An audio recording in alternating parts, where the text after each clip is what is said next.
વિડિયોની અંદર તમને પ્રકાશ પ્રક્રિયા સમજાવી. હવે ચેપ્ટરનો બીજો પાર્ટ સ્ટાર્ટ કરીએ, અંધકાર પ્રક્રિયા.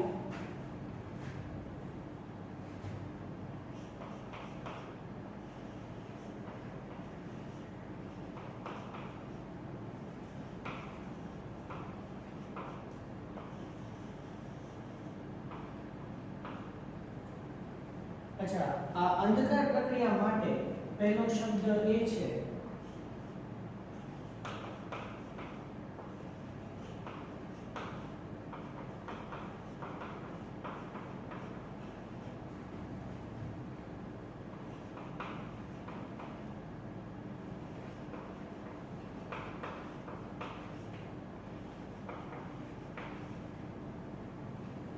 છેલ્લે આપણે કેમિઓસ્મોટિક સિદ્ધાંત સમજ્યા હતા, અને એ કેમિઓસ્મોટિક સિદ્ધાંત સમજ્યા પછી આપણે એવું સમજેલું કે પ્રકાશ પ્રક્રિયાની બે નિપજ બને છે, એટીપી અને એનએડીપીએચ2. તો હવે પહેલો પ્રશ્ન એ આવે કે એટીપી અને એનએડીપીએચ2 ક્યાં વપરાય? અંધકાર પ્રક્રિયા હવે થાય છે. અંધકાર પ્રક્રિયાની અંદર કાર્બન ડાયોક્સાઇડનું મોસ્ટલી રિડક્શન થશે. તો પહેલો મુદ્દો એ સમજીએ કે એટીપી અને એનએડીપીએચ2 ક્યાં વપરાય?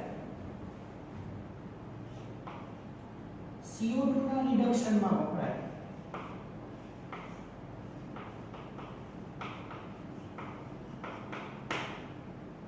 બરોબર, કારણ કે પ્રકાશ પ્રક્રિયા એટલે પાણીના અણુનું પ્રકાશ વિઘટન.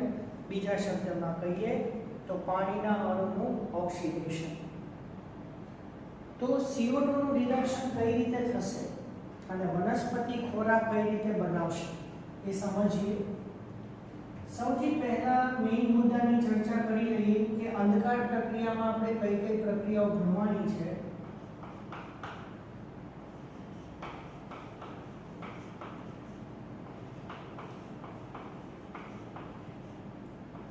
મેલ્વિન કેલ્વિન નામના વૈજ્ઞાનિકે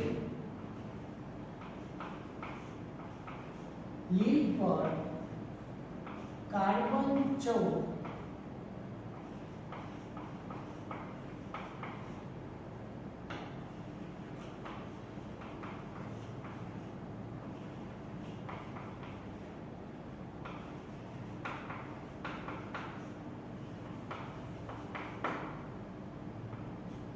સૌથી અગત્યનો પહેલો એમસીક્યુ.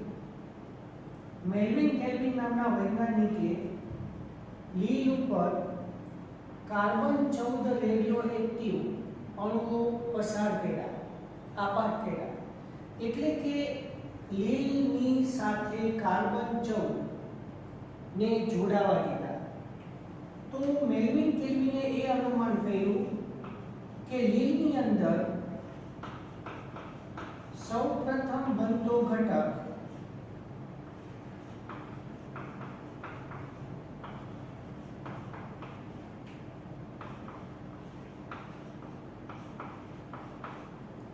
PgL.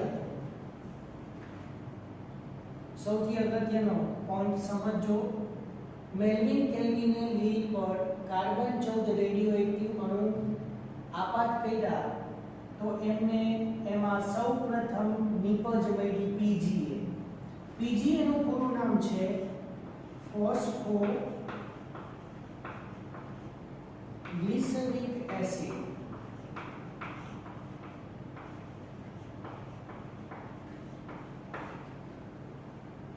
હવે આ જે ફોસ્ફોગ્લિસરિક એસિડ છે એ 3 કાર્બન વાળું છે.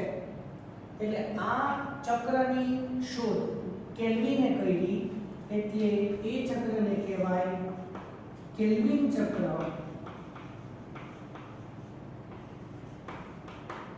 અથવા C3 ચક્ર. C3 ચક્ર એટલા માટે કારણ કે અહીંયા પહેલો બનતો અણુ 3 કાર્બન વાળો છે.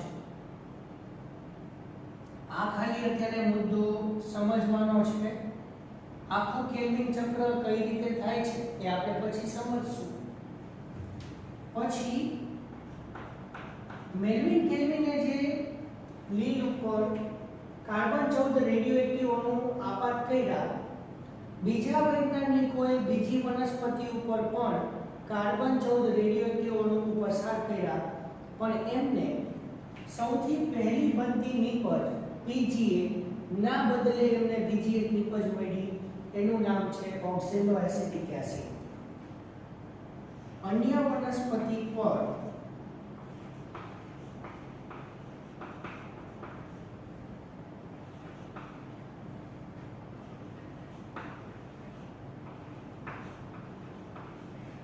અન્ય નિપજ OAA 4 કાર્બન વાળી મળી, એનું નામ આપ્યું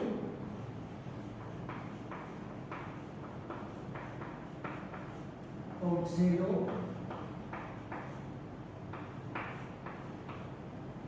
એસિટિક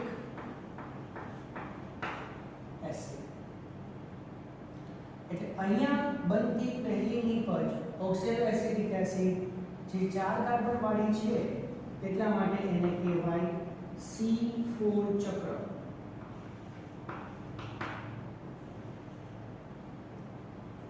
C4 ચક્ર એટલા માટે કારણ કે સમજો કે પહેલી બનતી નિપજ 4 કાર્બન વાળી કઈ ઓક્ઝેલો એસિટિક એસિડ, બરાબર. તો C4 ચક્ર પણ આપણે પછી સમજવાના છીએ. તો અત્યાર સુધીના સૌથી ઇમ્પોર્ટન્ટ એમસીક્યુ આ કેલ્વિન ચક્રને C3 ચક્ર કેમ કહેવાય અને C4 ચક્ર એમાં નિપજ કઈ બને, C3 ચક્રમાં નિપજ કઈ બને. આના સિવાય બીજા બે એક્સ્ટ્રા પોઈન્ટ C3 ચક્ર C4 ચક્ર સમજ્યા પછી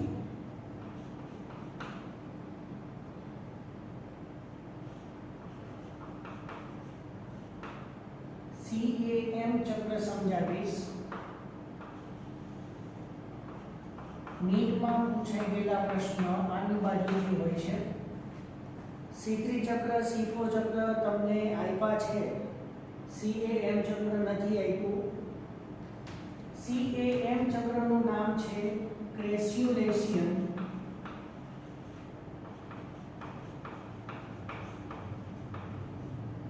એસિડ મેટાબોલિઝમ.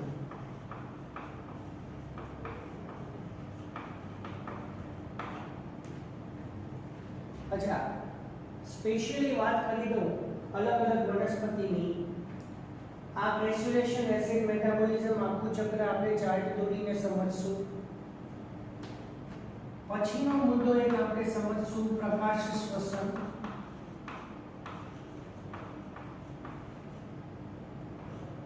C2 ચક્ર આને C2 ચક્ર એટલા માટે કહેવાય કારણ કે બનતી નિપજ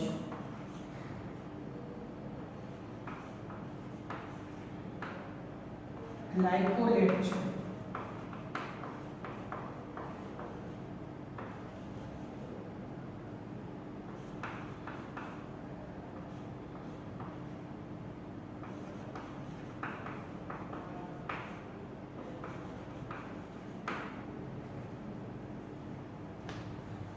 પ્રકાશ શ્વસન એટલે C2 ચક્ર, એમાં બનતી પહેલી નિપજ ગ્લાયકોલેટ છે, 2 કાર્બન વાળી છે. 2 કાર્બન વાળી છે એટલે આપણે એને C2 ચક્ર કહેશું. તો 3 કાર્બન વાળી C3, 4 કાર્બન વાળી C4 અને 2 કાર્બન વાળી C2, બરોબર. આ એક પ્રકાશ શ્વસન એક એવી પ્રક્રિયા છે કે જે વધારાની પ્રક્રિયા છે, પણ આ વધારાની પ્રક્રિયા પ્રકાશ સંશ્લેષણમાં બહુ જ અગત્યની ઘટના કરે છે. એ પણ તમને ચાર્ટ દોરીને સમજાવીશ નીટ લેવલે. એના પછી એટલે આ 4 મુદ્દા આપણે સમજવાના છે. હવે મેઇન મુદ્દા તમને કહી દઉં. કેલ્વિન ચક્ર જે છે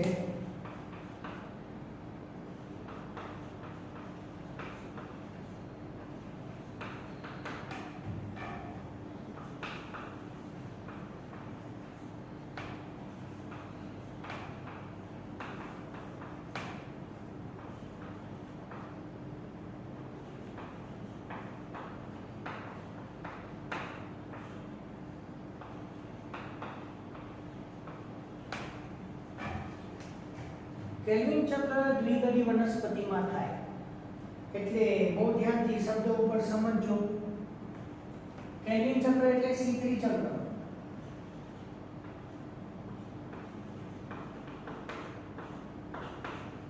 C3 ચક્ર C3 વનસ્પતિમાં થાય. પછી C4 ચક્ર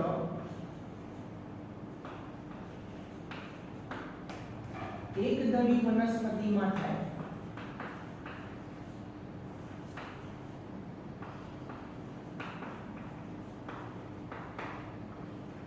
તો એકદળી વનસ્પતિને C4 વનસ્પતિ કહેવાય.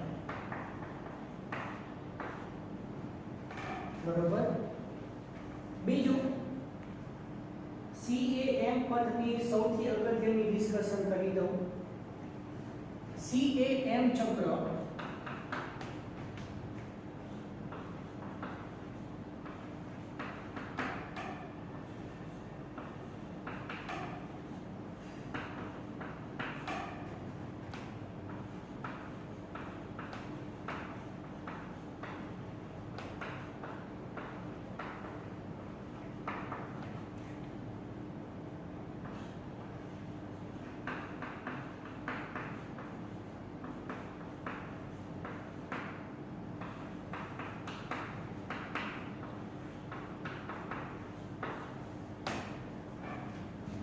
CAM ચક્ર મરુ નિવાસી વનસ્પતિમાં થાય. મરુ નિવાસી, અચ્છા, મરુ એટલે સૂકી જગ્યા, શુષ્કોદભિદ પણ તમે કહી શકો. રણમાં ઉગતી વનસ્પતિ. રણનું નામ આવી ગયા પછી તરત તમને આઈડિયા આવતો હશે. ફાફડા છોડ, કેક્ટસ, મોટાભાગની કાંટાળી વનસ્પતિઓ કે જે મોટે ભાગે રણમાં ઉગે. રણમાં એક કન્ડિશન એ છે કે પાણીની ખૂબ જ તાણ સર્જાય. એટલે આ શુષ્કોદભિદ વનસ્પતિની અંદર દિવસ દરમિયાન વાયુરંધ્ર બંધ રહે અને રાત્રિ દરમિયાન વાયુરંધ્ર ખુલે. દિવસે વાયુરંધ્ર બંધ એટલા માટે રહે છે કે જમીનમાં પાણી ઓછું છે, ઉપરાંત વનસ્પતિમાં પણ પાણી મર્યાદિત છે. એટલે વધારાનું પાણી ન ગુમાય એના માટે વનસ્પતિ દિવસ દરમિયાન જ્યારે રણમાં તાપમાન ખૂબ જ વધારે હોય છે એ ટાઈમે એ વાયુરંધ્રને બંધ કરી દે છે. પાણીને ગુમાવવાનું અટકાવવા માટે વાયુરંધ્રને બંધ કરવાથી વનસ્પતિમાં શ્વસનની ક્રિયા થતી નથી. એટલે CO2 અંદર પ્રવેશ કરતો નથી. અગાઉ તમને કીધેલું છે કે પ્રકાશ સંશ્લેષણની અંદર 4 અગત્યના ઘટકોની જરૂરિયાત પડે. કાર્બન ડાયોક્સાઇડ, પાણી, ક્લોરોફિલ અને સૂર્યપ્રકાશ. અને આ ચારમાંથી કોઈ પણ એક વસ્તુ ગેરહાજર હોય તો પ્રકાશ સંશ્લેષણની કોઈ શક્યતા રહેતી નથી. એટલે C3 ચક્ર, C4 ચક્ર, C2 ચક્ર અને CAM પર આખું આપણે ડિટેલમાં સમજીશું. બીજું, અંધકાર પ્રક્રિયા માટે અમુક શબ્દ તમને કહેવાના છે.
અંધકાર પ્રક્રિયા અથવા જૈવ સંશ્લેષણ તબક્કો. આપણે અહીંયા CO2 નું રિડક્શન સમજીએ છીએ. શોર્ટમાં કહું તો રાસાયણિક ઉર્જા વીજાણુ ઊર્જા રાસાયણિક ઊર્જામાં ફેરવાય છે. અહીંયા આપણે બધી જ ડિસ્કશન કરવાના છીએ કે ગ્લુકોઝના અણુનું નિર્માણ કઈ રીતે થયું. બરોબર છે. અંધકાર પ્રક્રિયાને કહેવાય જૈવ સંશ્લેષણ તબક્કો. સંશ્લેષણ એટલે નિર્માણ, જૈવ એટલે સજીવ ઘટક. વનસ્પતિ સજીવ હોવાથી પ્રકાશ સંશ્લેષણની પ્રક્રિયા દ્વારા ગ્લુકોઝના અણુનું નિર્માણ કરે છે, એટલે એને કહેવાય જૈવ સંશ્લેષણ તબક્કો. અને આ પ્રક્રિયાની શોધ બ્લેકમેન નામના વૈજ્ઞાનિકે કરી, એટલે એને કહેવાય બ્લેકમેનની ક્રિયા. તો આ બધી C3, C2, C4, CAM આ બધી જૈવ સંશ્લેષણ પ્રક્રિયાઓ છે, બ્લેકમેન પ્રક્રિયાઓ છે, અંધકાર પ્રક્રિયા છે. હવે મારા વાક્ય ઉપર ખાસ ધ્યાન રાખજો. હું જે વાક્ય બોલું છું એ તમારે એક્ઝામની અંદર વિધાન અને કારણમાં પૂછાય છે. જે વાક્ય બોલું છું એ ધ્યાનથી સમજજો. બધા વાક્ય સાચા છે, બરોબર? અને સાથે સાથે સમજાવતો જાઉં છું. અંધકાર પ્રક્રિયા અંધકારમાં નથી થતી. હવે આપણે જનરલી અંધકાર એટલે અંધારું સમજીએ, પણ અહીંયા અંધકાર પ્રક્રિયા નામ એટલા માટે આપ્યું કે અહીંયા પ્રકાશની જરૂર નથી. એટલે અંધકાર પ્રક્રિયા અંધકારમાં નથી થતી, પહેલી વાત. બીજું, અંધકાર પ્રક્રિયા રાત્રિ દરમિયાન નથી થતી. હવે તો રાત્રે અંધારું હોય એવું જ અંધારું દિવસે બનાવી શકે, અને દિવસે જેટલું અજવાળું હોય એટલું રાત્રે કરી શકાય. તો મુદ્દા એ છે, અંધકાર પ્રક્રિયા અંધકારમાં થતી નથી. અંધકાર પ્રક્રિયા રાત્રિ દરમિયાન થતી નથી. અંધકાર પ્રક્રિયા દિવસે જ થાય. અંધકાર પ્રક્રિયા માટે પ્રકાશની જરૂર નથી, પણ અંધકાર પ્રક્રિયા માટે આડકતરી રીતે પ્રકાશની જરૂર છે. અંધકાર પ્રક્રિયા કરવા માટે ફરજિયાત પ્રકાશ પ્રક્રિયાની નિપજની જરૂર પડશે. એટલે અંધકાર પ્રક્રિયાને આડકતરી રીતે પ્રકાશની જરૂર પડે, કારણ કે પહેલો તબક્કો પ્રકાશ પ્રક્રિયાનો પૂરો થઈ જાય તો અને તો જ એટીપી અને NADPH2 નિપજ બને, અને એ એટીપી અને NADPH2 નિપજ અંધકાર પ્રક્રિયામાં વપરાય. એટલે સૌથી અગત્યના મુદ્દા રિપીટ કરી દઉં છું. અંધકાર પ્રક્રિયા અંધકારમાં થતી નથી. અંધકાર પ્રક્રિયા રાત્રે થતી નથી. અંધકાર પ્રક્રિયા દિવસે જ થાય. અંધકાર પ્રક્રિયા માટે પ્રકાશની જરૂર નથી, પણ પ્રકાશ પ્રક્રિયાની નિપજોની ખાસ જરૂર પડે. અને અંધકાર પ્રક્રિયા માટે આડકતરી રીતે પ્રકાશની જરૂરિયાત હોય છે. બરોબર? તો આ અંધકાર પ્રક્રિયા એટીપી અને NADPH2 ક્યાં વપરાય એની તમને માહિતી આપી. હવે આના પછીના વિડીયોની અંદર હું કેલ્વિન ચક્ર સમજાવીશ. અહીંયા આપણે અટકીએ.